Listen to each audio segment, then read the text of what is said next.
চুয়াডাঙ্গা জেলার জীবননগর উপজেলার আরেক তরুণ উদ্যোক্তা সজল আহমেদ। কয়েক বছর আগেও যিনি ছিলেন একজন বেকার যুবক, চাকরির পেছনে না ছুটে তিনি স্বপ্ন দেখেছিলেন নিজের মতো করে কিছু করার। উপজেলা কৃষি অফিসের পরামর্শ এবং নিয়মিত সহযোগিতায় 2019 সালে মাত্র 7 বিঘা জমিতে বিদেশি জাতের কমলা এবং মাল্টার চারা রোপণ করেন তিনি।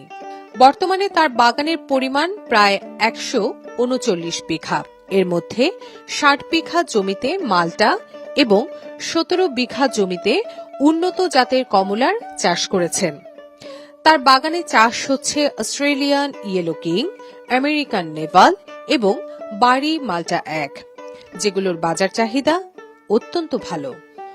সজল আহমেদের মিশ্র ফল বাগানে কমলা এবং মাল্টা ছাড়াও বাগানে ফাঁকা জায়গায় চাষ করছেন শৌখিন বিদেশি বিভিন্ন প্রজাতির ফল। তিনি ভিয়েতনাম থেকে সংগ্রহ করেছেন 12 মাসি লাল তেঁতুল এবং মিষ্টি জলপাই, ভিয়েতনামি সুস্বাদু মিষ্টি পিঙ্ক কাঁঠাল। সাধারণ কাঁঠালের তুলনায় এই কাঁঠালের স্বাদ বেশি এবং গন্ধ কম তীব্র। এই কাঁঠাল গাছে বছরের একাধিক সময়ে ফল ধরে থাকে।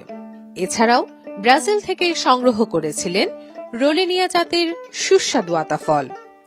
রোলেনিয়া অত্যন্ত মিষ্টি, সুগন্ধিযুক্ত একটি ফল। রোলেনিয়া আতা পরিবারের সদস্য হলেও এটি ভিন্ন প্রজাতি।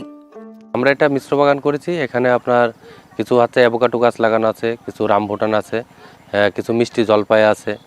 তারপরে আপনার সাথী ফসল হিসেবে এখানে পেয়ারা দেওয়া ছিল, পেয়ারাগুলো উঠে গেছে।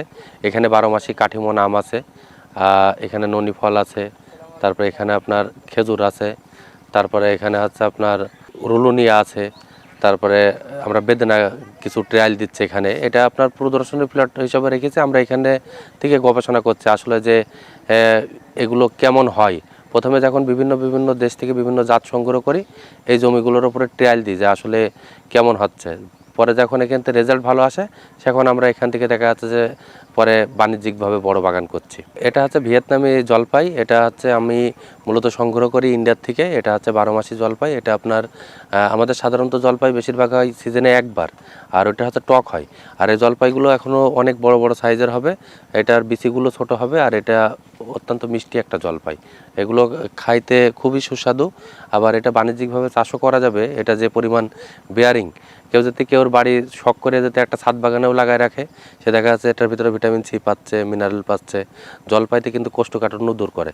তা আমরা যদি শখের বসে যদি একটা গাছ যদি বাড়ির ছাদ বাগানেও লাগায় রাখি কিংবা বাড়ির উপযুক্ত জায়গায় লাগায় রাখি, দেখা যাচ্ছে যে সে হচ্ছে ভিটামিন সি ডি চাহিদা পূরণ করতে পারবে।